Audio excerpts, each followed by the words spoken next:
Българио, за тебе те умряха.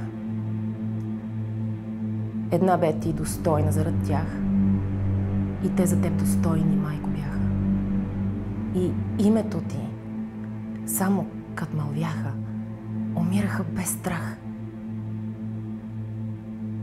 Но кой ви знае, че спите в тез полета? Над вашия гроб забвението цъфти. Кои сте ви? Над сянката ви клета никой днес не мисли, освен поета и майките свети.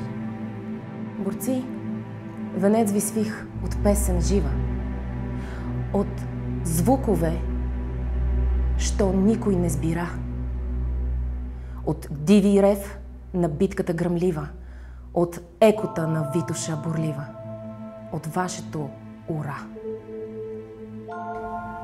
И този венец, той няма да завене. И тая песен вечно ще гърми из българските планини зелени. И славата ще вечно пей и стене над гробните хълми.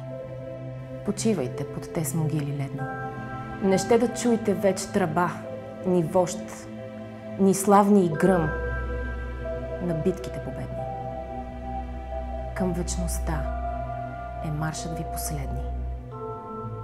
Юнаци,